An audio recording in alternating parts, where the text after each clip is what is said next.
चलिए शॉन, अब हम एस्क्रो सर्विस के बारे में बात करते हैं।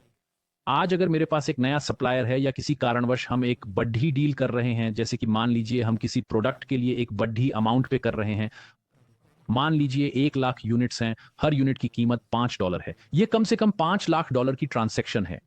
कुछ लोगों के लिए ये रोजमर्रा की बात है, उनके लिए ऐसी ट्रांसेक्शन एक आम बात है, लेकिन मेरे जैसे सेलर के लिए ये एक बहुत ही बड़ी ट्रांसेक्शन है। तो मैं इस बात का पूरा ध्यान रखूंगा कि जो भी वे हमें प्रॉमिस कर रहे हैं, वे 1 लाख यूनिट्स बिल्कुल उसी तरह देंगे जैसे उन्होंने वादा किया है। और हाँ, जाहिर है कि वो भी आपके बारे में जानना चाहेंगे कि आखिर ये व्यक्ति कौन है, क्या वो वास्तव में हमें इतनी बड़ी पेमेंट कर सकता है। आप जानते हैं, तो हम दोनों एक तरह की एस्क्रो सर्विस को अप्रिशिएट करेंगे जो आप प्रोवाइड कर सकते हैं। ये कैसे काम करता है? हमारे वर्ल्ड ट्रेड में प्रोडक्ट के रूप में जाने से पहले चलिए थोड़ा पीछे देखते हैं। चलिए हम इस तरह की ट्रेड गारंटी के लिए ओल्ड फैशन्ड एसेट्स पर नज़र डालते हैं। देखते हैं हमारे पास की ऑप्शन है। हमारे पास लेटर ऑफ क्रेडिट की एक्सेस होती है। मुझे नहीं पता एलएलसीज के बारे में आप कितना जानते हैं। Letter of credit global traders के लिए एक टिपिकल बैंकिंग ऑफरिंग की तरह है, लेकिन यह एक डॉक्यूमेंटेशन बेस्ड सर्विस है और काफ़ी महंगी है। आपके बैंक अकाउंट में एक निश्चित अमाउंट का जमा होना आवश्यक है ताकि बैंक आपके सप्लायर को यह लेटर ऑफ क्रेडिट इश्यू कर सके।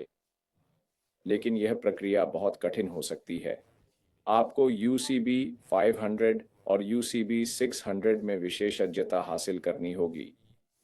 ये हम ई कॉमर्स सेलर्स के लिए पूरी तरह से नया है, खासकर नए सेलर्स के लिए। चीज़ें महंगी और काफ़ी कठिन हो सकती हैं। सप्लायर साइड के लिए भी, उन्हें भी बहुत लंबे समय तक बहुत स्ट्रिक्ट फॉर्मेलिटीज़ का पालन करना होगा ताकि वे बैंक को ट्रेड डॉक्यूमेंटेशन सबमिट कर सकें। अगर सब कुछ सही रहता है तब भी एक बैंक को फंड्स की रिव्यूइंग और रिलीज में काफ़ी समय लगता है। यह काफ़ी ओल्ड फैशन्ड है। ये काफी जटिल मालूम होता है। ये जटिल है। बेसिकली ये बड़े ट्रेडर्स के बीच उपयोग में आता है। महत्वपूर्ण एक्सपोर्टर्स जिन्होंने बैंकिंग पर्सपेक्टिव से ट्रेड को सेफ गार्ड किया है, लेकिन हम इसे डिजिटल रूप में लेते हैं जो कि ये अधिक समावेशी है। सही। तो अगर मैं सरल शब्दों में कहूँ तो जिसके पास वर्ल्ड फर्स्ट अकाउंट है उन्हें ही पहली डील मिलेगी। आप कुछ सिंपल स्टेप्स को फॉलो करके इसे एक्टिवेट कर सकते हैं, कॉल आउट कर सकते हैं, फंक्शंस के लिए पूछ सकते हैं, अपनी ट्रांजैक्शन की डिटेल्स इनपुट कर सकते हैं। एक ट्रेड से रिलेटेड ट्रांजैक्शंस। लेकिन उदाहरण के लिए आप चाइना से कुछ प्रोडक्ट खरीद रहे हैं। आप वहाँ बेसिक इन्फॉर्मेशन इनपुट कर सकते हैं। Product description, quantity, packaging, units और यूनिट प्राइस, टोटल प्राइस और करेंसी भी। आपके और सप्लायर के बीच के कॉन्ट्रैक्ट की ज़रूरी डिटेल्स, क्योंकि अगर छोटे एसएमईज के बारे में बात करें तो ट्रेडिंग डॉक्यूमेंटेशन या अग्रीमेंट बहुत ही नॉन स्टैंडर्ड हो सकता है। हम एक पोर्टल प्रोवाइड करते हैं। हम आपको हर डिटेल को स्टैंडर्डाइज्ड करने के लिए एक गेटवे प्रोवाइड करते हैं ताकि आपके और सप्लायर के बीच क्लैरिटी बनी रहे। सप्लायर्स इस ऑर्डर को वर्ल्ड ट्रेड सिस्टम से प्राप्त करेंगे जिससे उन्हें फुलफिलमेंट डिटेल्स की क्लियर इन्फॉर्मेशन मिलेगी। कितने प्रोडक्ट हैं, उनकी क्वांटिटी या आप क्वालिटी रिक्वायरमेंट्स को भी स्पेसिफिक रूप से स्पेशलाइज कर सकते हैं। विश्व ट्रेड पोर्टल में रिक्वायरमेंट्स को एक्सेप्ट करते हुए इसे अपने सप्लायर के अकाउंट में डालना।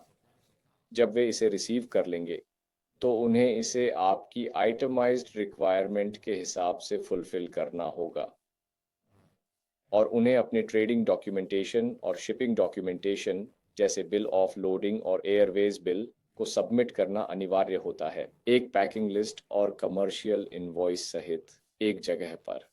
और यह आपके पास रिव्यू के लिए वापस आता है। क्या आप इसकी उम्मीद कर रहे हैं? क्या कुछ गलत हो सकता है? और क्या आप बटन पर क्लिक करने के लिए तैयार हैं ताकि हम सप्लायर के अकाउंट में पैसे भेज सकें? यह डॉक्यूमेंटेशन के आदान प्रदान में समय को कम करता है और पेपर वर्क को समाप्त कर रहा है, जिससे कार्बन एमिशन पर अच्छा प्रभाव आता है। लीड टाइम में भारी कमी आती है। ये चुटकियों में हो जाता है। लाइन पर कंफर्मेशन करें और पेमेंट अपने सप्लायर के अकाउंट में डालें।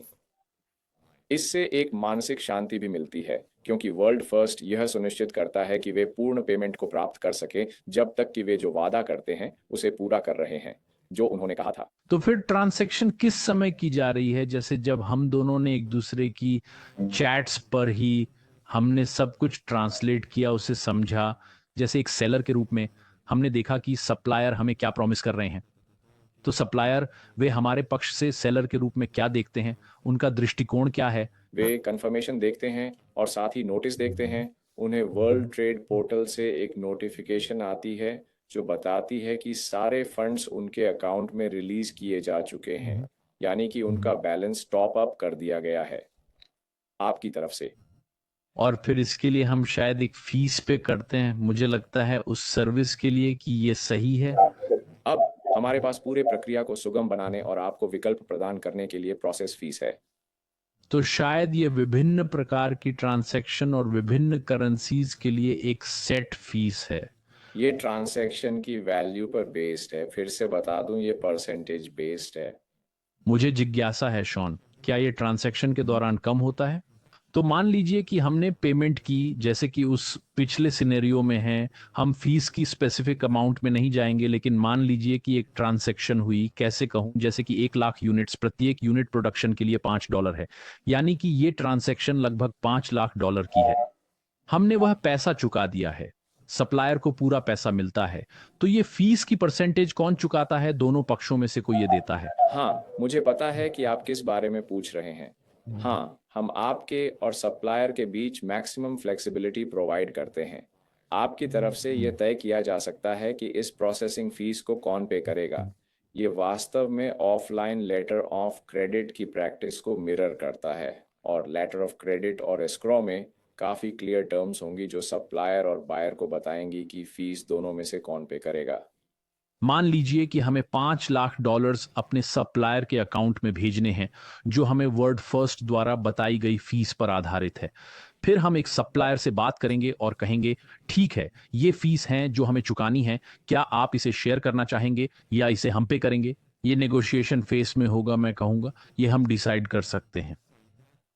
हाँ, आप ये तय कर सकते हैं कि आप सब कुछ एक पोर्टल में लॉग करने से पहले ही आप और आपका सप्लायर इसे सेट करें, क्योंकि एस्क्रो सप्लायर्स द्वारा इनिशिएट किया जा सकता है या फिर बायर्स द्वारा।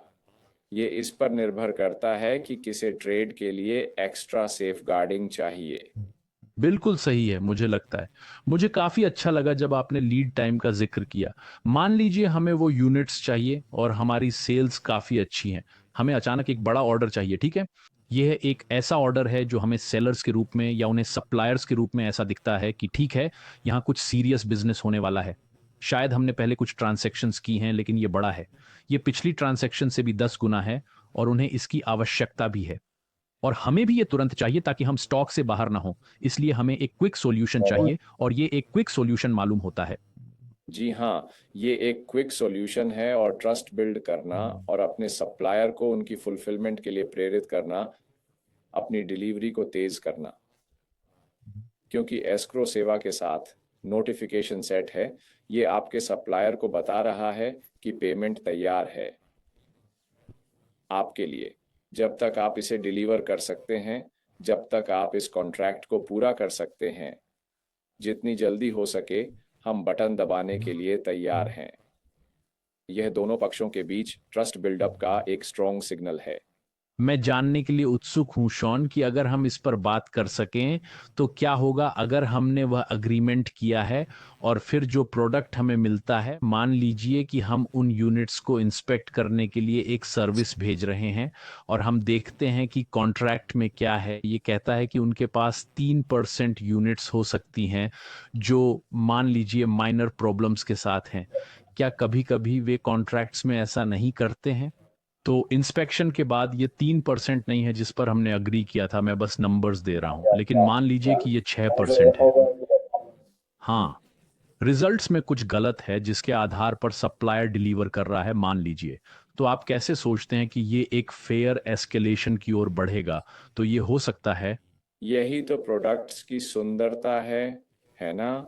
जब तक आप और आपका सप्लायर इस पर सहमत नहीं होते, हम फीस को होल्ड कर सकते हैं। फीस होल्ड करना ये आप पर निर्भर करता है, क्योंकि ये ट्रेड हमने नहीं किया। जैसे एक मिडिल स्टेज है ना, फिर आपके पास अधिक हिस्सेदारी है बातचीत शुरू करने के लिए और नेगोशिएट करने के लिए, है ना, या फिर रिप्राइस करने के लिए, शायद कुछ डिडक्शन, सही है। शायद वे आपको डिलीवरी की क्वालिटी के लिए एक्स्ट्रा प्रोडक्ट्स भेजते हैं, डिलीवरी में हुई कमियों को पूरा करने के लिए। तो जब आप सहमत होते हैं तो आप फंडिंग रिलीज कर सकते हैं। आप इसे अपने तरीके से सेटल कर सकते हैं, आपकी अग्री की हुई अमाउंट के आधार पर। हाँ, ये दिलचस्प है। ऐसा लगता है कि ये बहुत इलास्टिक है। ये स्थिति के अनुसार बदल सकता है और फाइनल गोल ये है कि दोनों पार्टीज पूरी तरह से सहमत हों, तभी पैसा रिलीज किया जाएगा।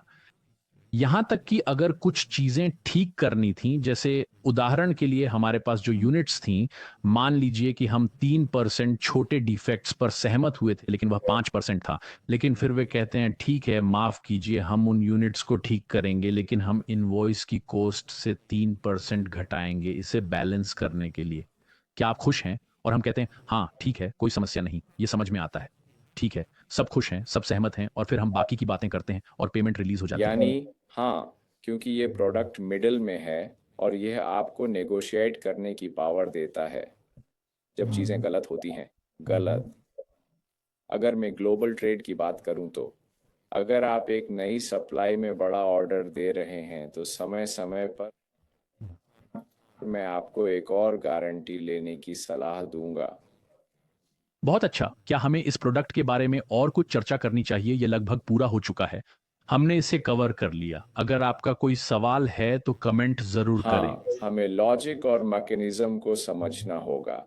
या अगर आपके पास कोई सवाल है या आप इस प्रोडक्ट के और पहलुओं के बारे में जानना चाहते हैं तो आप डिस्क्रिप्शन में लिंक्स चेक कर सकते हैं। हमें सारे रिसोर्स वहाँ लिंक कर दिए हैं। आपका बहुत बहुत शुक्रिया शॉन, ये काफी शानदार था।